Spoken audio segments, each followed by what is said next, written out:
প্রিয় শিক্ষার্থী আসসালামু আলাইকুম। আজকের এই ক্লাসে আমি তোমাদের ইংরাজি বইয়ের চ্যাপ্টার 5.3.1 নিয়ে আলোচনা করব। বলা হচ্ছে read the following note in the box.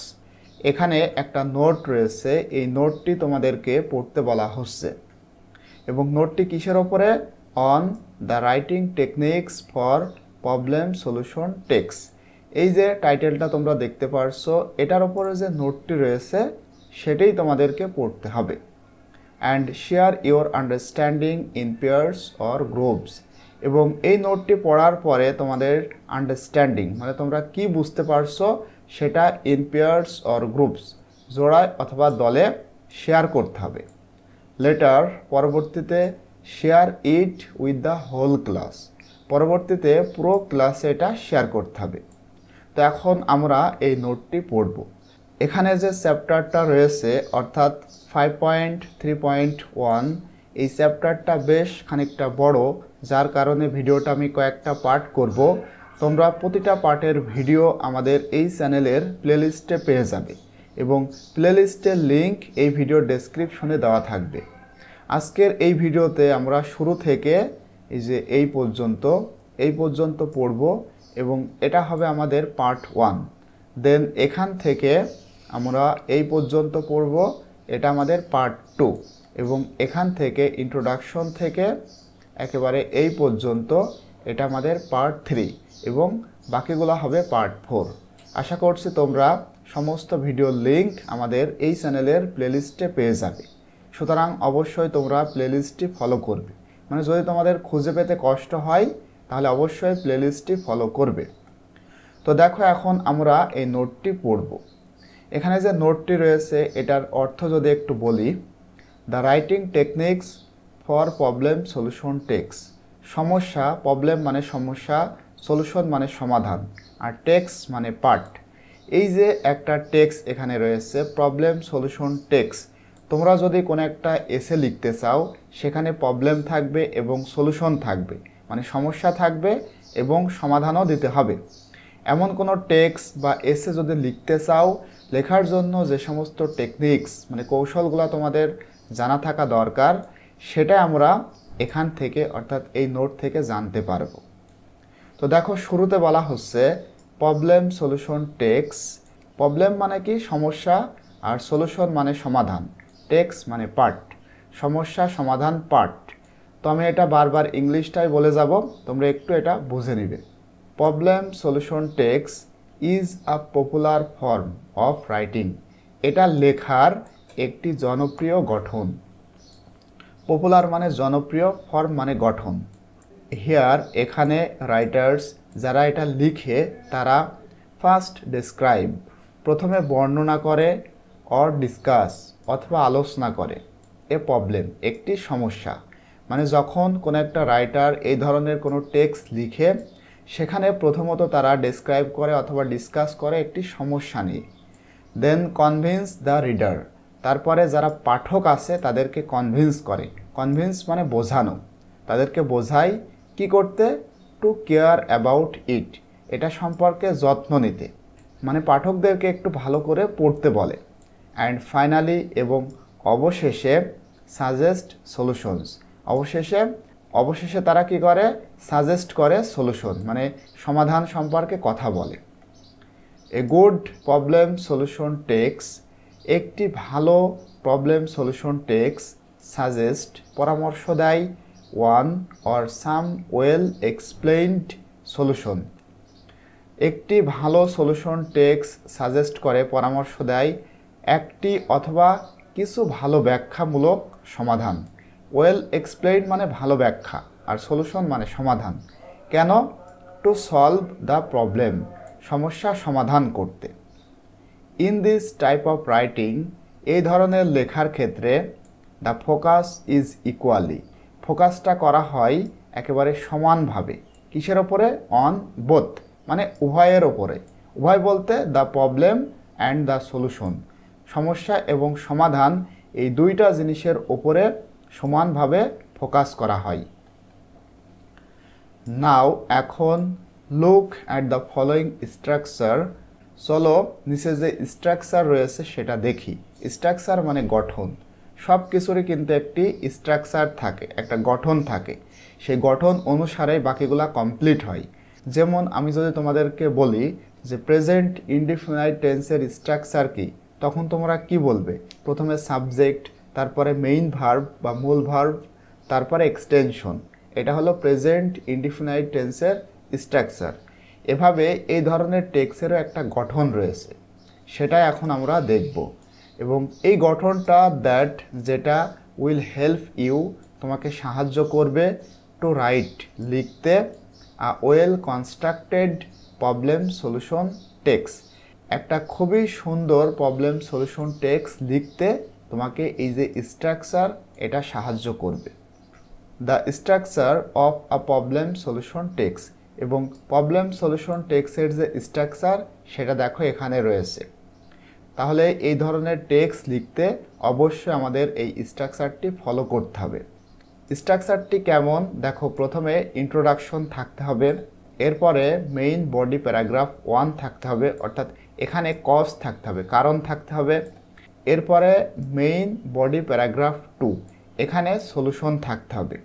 Then finally conclusion মানে উপসংহার। তো এইটা দেখো একটু ব্যাখ্যা করা যাক। ইন্ট্রোডাকশনটা কেমন হতে হবে দেখো, বলা হচ্ছে প্যারাফ্রেজ দ্য গিভেন প্রবলেম, মানে যে সমস্যাটা দেওয়া থাকবে সেটা প্যারাফ্রেজ। প্যারাফ্রেজ মানে ব্যাখ্যা করা, সমস্যাটা ব্যাখ্যা করতে হবে। যে সমস্যাটা দেওয়া থাকবে সেটা ব্যাখ্যা করতে হবে। রাইট ওয়ান কি কজ, এবং একটা মূল কারণ লিখতে হবে, মানে যেই সমস্যাটা রয়েছে সেই সমস্যার একটা মূল কারণ, প্রধান কারণ লিখতে হবে। অ্যান্ড রিলেটেড সলিউশন, এবং সেই কারণের সমাধান দিতে হবে। তাহলে তোমাদের ইন্ট্রোডাকশনটা লেখা হবে। ইন্ট্রোডাকশনে কি করতে হবে? যে সমস্যাটা দেওয়া রয়েছে সেটা ব্যাখ্যা করতে হবে, সমস্যার একটা কারণ লিখতে হবে, এবং সেই কারণের সমাধান লিখতে হবে, যে সমাধানটা এই কারণটার সাথে রিলেটেড মানে সম্পর্কিত। এরপরে আসবে মেইন বডি প্যারাগ্রাফ 1, এখানে মূলত কারণটা লিখতে হবে, মানে এই যে সমস্যাটা রয়েছে সেই সমস্যার কারণ লিখতে হবে। এবং এটা লেখার জন্য you can write different causes, তুমি লিখতে পারো বিভিন্ন কারণ, ইউজিং ডিফারেন্ট প্যারাগ্রাফস, বিভিন্ন প্যারাগ্রাফ ব্যবহার করে তুমি বিভিন্ন কারণ লিখতে পারো। প্যারাগ্রাফ মানে অনুচ্ছেদ, মানে বিভিন্ন অনুচ্ছেদে বিভিন্ন কারণ তুমি লিখতে পারো। এবং এটা লেখার জন্য তোমাদের প্রথমেই লিখতে হবে টপিক সেন্টেন্স, মানে একটা টপিক সেন্টেন্স। এরপরে সেই টপিক সেন্টেন্সটা কী করতে হবে? স্টেট মানে বর্ণনা করতে হবে বা বলতে হবে দ্য কজেস, কারণ, মানে টপিক সেন্টেন্স লেখার পরে এর কারণটা বলতে হবে। এরপরে এক্সপ্লেইন মানে ব্যাখ্যা করতে হবে the causes of the problem, এই সমস্যার কারণটা এবারে ব্যাখ্যা করতে হবে। মানে এখানে তোমরা যেটা লিখেছো যে এই যে প্রবলেম, তারপরে প্রবলেমের একটা কারণ, এরপরে এই কারণের সমাধান, এখানে এসে এইটাই মানে ডিটেলসে লিখতে হবে।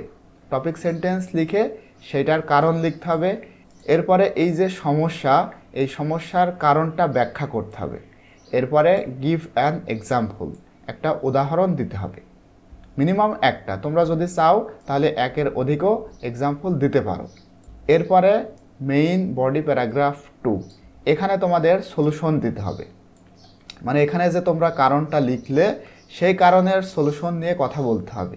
এবং এটা করার জন্য এগেইন আবারও ইউ ক্যান রাইট, তুমি লিখতে পারো ডিফারেন্ট সলিউশনস, বিভিন্ন সমাধান, ইউজিং ডিফারেন্ট প্যারাগ্রাফস, বিভিন্ন প্যারাগ্রাফ ব্যবহার করে তোমরা বিভিন্ন সমাধান এখানে লিখতে পারো। এই কাজটা করার জন্য তোমাদের টপিক সেন্টেন্স লিখতে হবে, মানে একটা টাইটেল টাইপের সেন্টেন্স লিখতে হবে যেটাকে নিয়েই তোমরা বাকি কথাটা বলবে।